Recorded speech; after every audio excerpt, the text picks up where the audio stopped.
Yan. Hintayin lang natin uminit ng maigi yung mantika. Saka natin ilulubog isa-isa yan, dalawa para mas mabilis.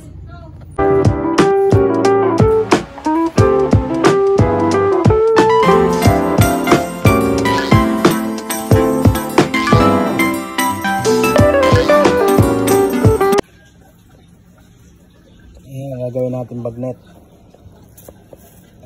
Bailey. 6 na kilo yan. I-slice ko lang to pag lilimahin ko. Bali 5 slice yan.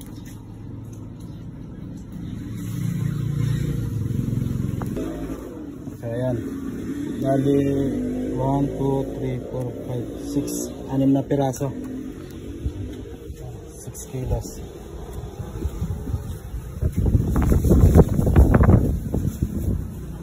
Simulan na natin ito yan. Papalambutin. Ayan, dito natin ilalagay sa kalderong to para mas mawilis palambutin.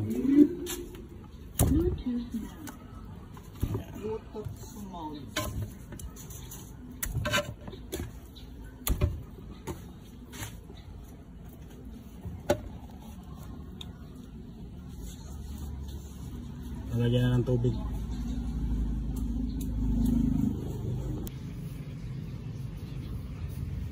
Abot dito ang tubig yan dapat. Ayan, ganyan.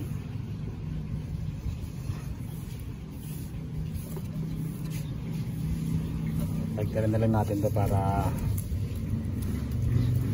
mas lumambot yung hanggang dito.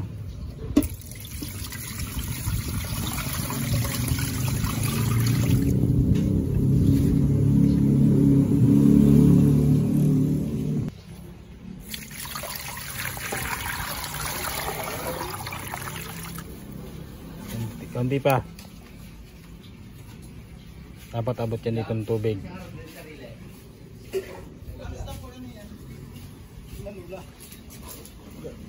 Bayan mo sila ngayon. Minsan mo. Yan. Okay na yan. Use oil. Lagyan natin ng use oil yan. Yan mga kaibigan, ganyan lang pagluto ng bagnet. Bagnet.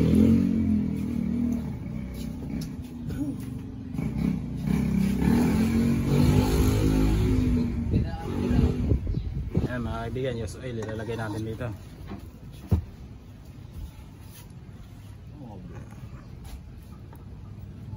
Yan, pinagpertuhan na ng bagnet yan.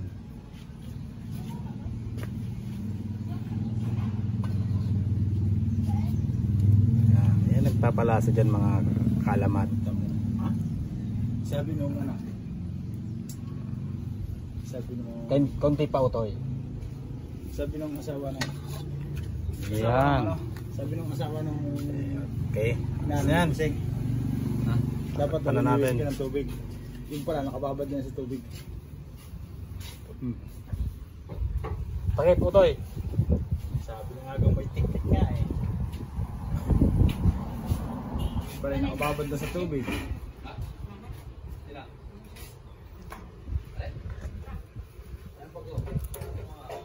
Mga 3 oras natin palalambutin yan.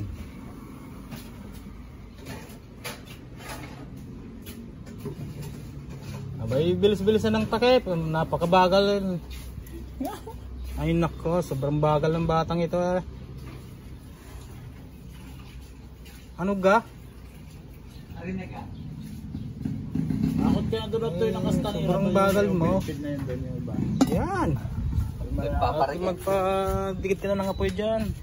Mga simulan na yan. Mga simulan ng ating gagawing bagnet. Ay, ito ating bata na ito ay sobrang napakabagal. Alam ko na ang pinagkagagawa di.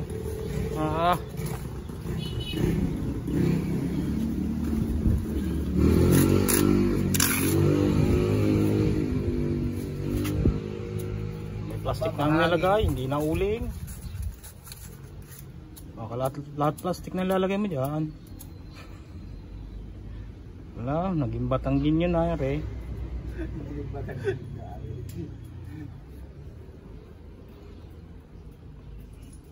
Ay, bilisan mo. Baka utoy, napakabagal mo. Nako, kaya hindi ka makakapag-asawa niyan. Pag kanyang kabagal,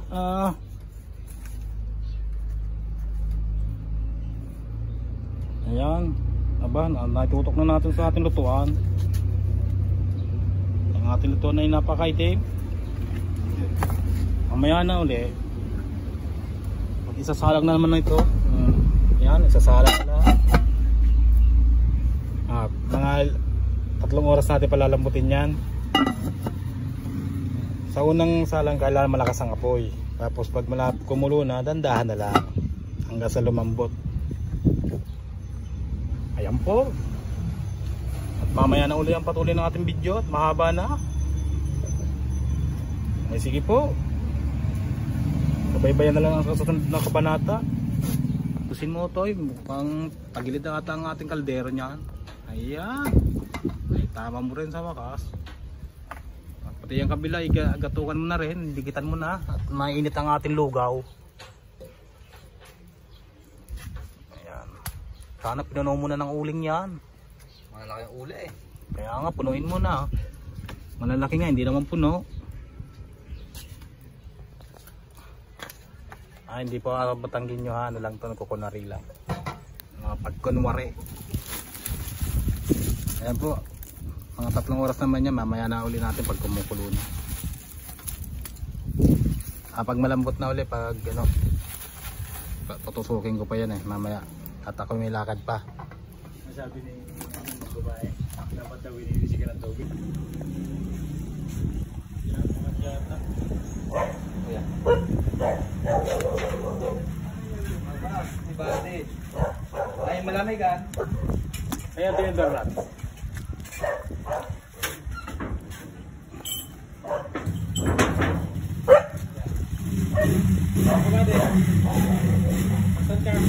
mga kaibigan, malambot.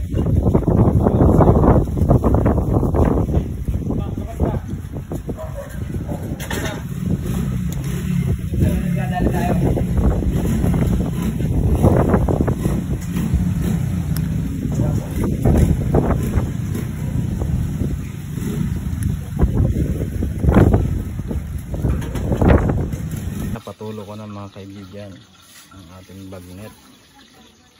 Iprito na natin siya ng unang prito. Iprito ko na siya. Sarpan ko kasi maputok.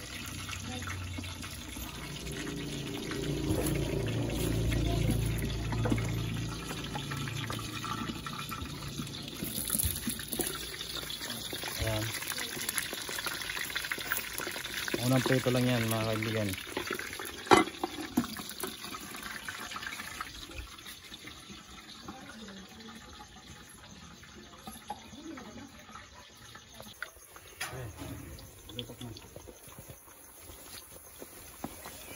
Yan ang ating unang prito, ang ating bagnet.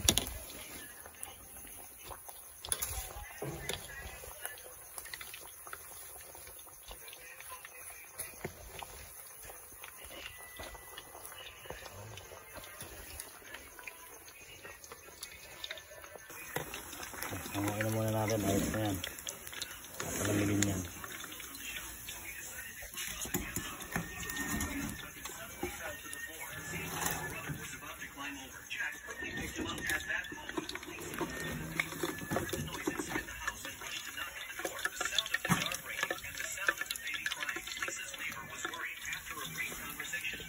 Yan ang una natin prito ng bagnet. Ito naman isa.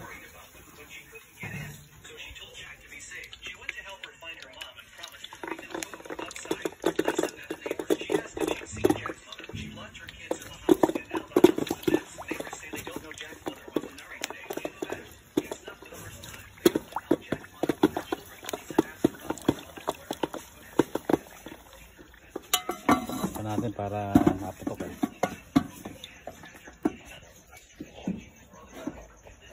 mas maganda sana yan kung lubog sa mantika kasi yan na lang natira kong use oil ng mantika sa baboy. Maganda kasi ang bagnet pag mantika sa baboy ang ginagamit. Pero pwede na rin yan. Bukas pag pangalawang luto ko niyan, dadamihan na natin mantika yan. Dandahan lang apoy, ganyan lang. Hindi lang. Para hindi siya mabigla.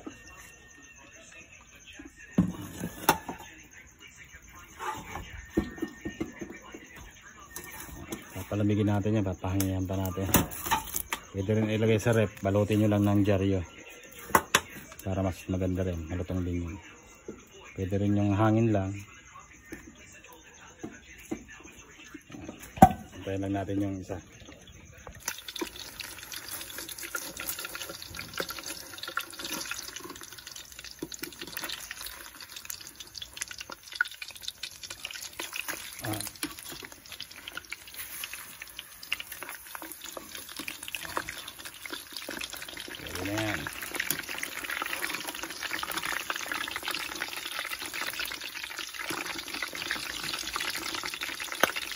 Wala pala akong balik ka rin, kuha lang ang tong na lang kaibigan, wala, kukuha lang tayo ng tong yan, para kumuha na tayo ng tong mga kaibigan para mas balik ta rin.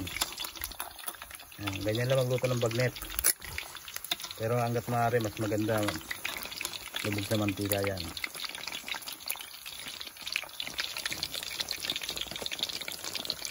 Palamigin pa natin yan, bukas yan malutong na.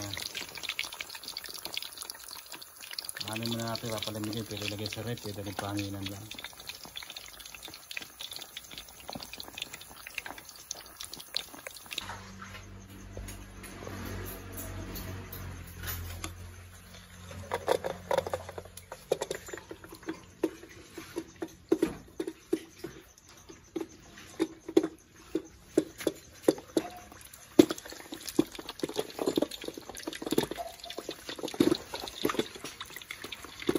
Ayan.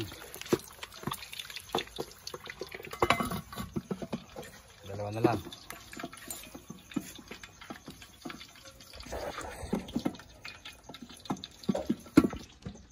Ayan, dalawa na lang mga kaibigan.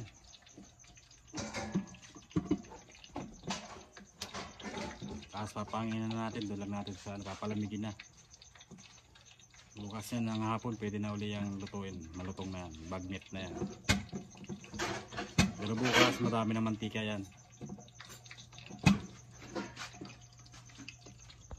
Dandan lang po para hindi mabigla.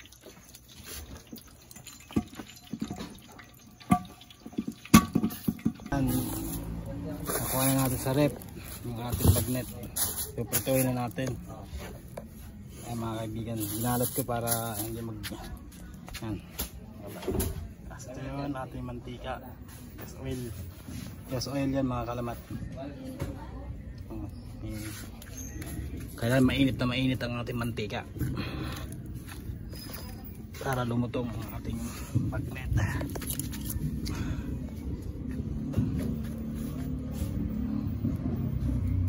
Antayin lang natin mainit yan, saka natin sasalang yung ating bagnet. Kailangan kasi mainit na mainit.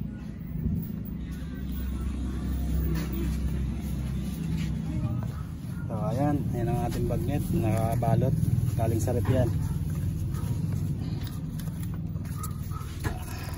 Ayan. Prito natin mamaya yan. Umusok-usok po sa lamig.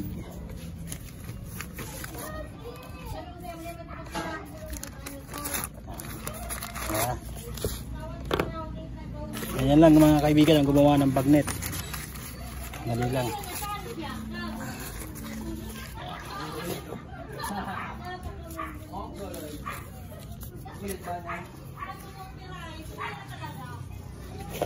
Yan.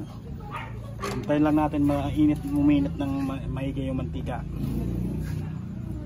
Saka natin ilulubog isa-isa yan. Dalawa para mas mabilis. Dalawa-dalawain natin mga kaibigan. Yan, mausok kaya kahoy kasi kaya mausok. Yan. computer nga eh. Okay mga kaibigan, tayo na natin mainit ang mantika at ilalagay na natin. Natin mga kaibigan. Mainit na yan. Sabay na natin yung dalawa. Drop na po natin.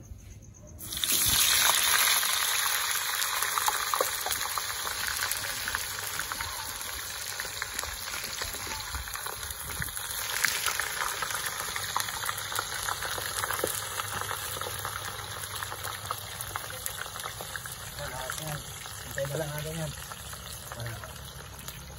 Yan na yung ating naluto. Medyo natunog lang yung ano, pero yan na. Yung nalutong una kanina. Yan.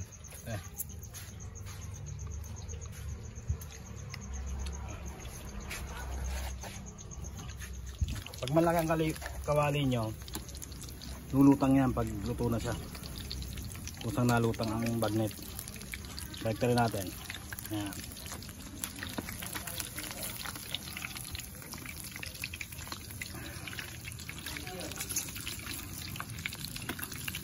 Ayan. Ayan. Ano na siya. Tutok-tutok na. Ayan. Kaibigan. Ayan. Ayan ang ating bagnet.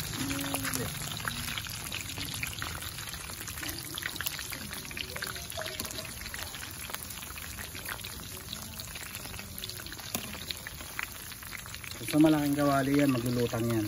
Pagluto na. Ito naman, ito rin bulaklak. Yan mga kaibigan. Yan ang ating bagnet. Pag naman, ganyan na siya. Yan. Pag naluluto na siya.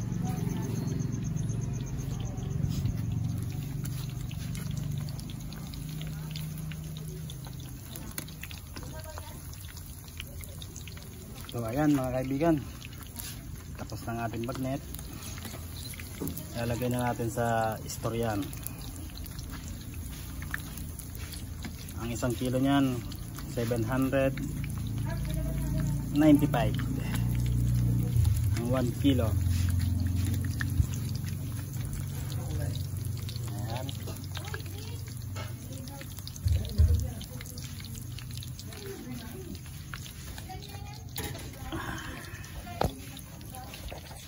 Ayan mga kaibigan, salamat. Tapos na ating vlog sa paggawa ng bagnet. Hanggang sa muli. Bye bye.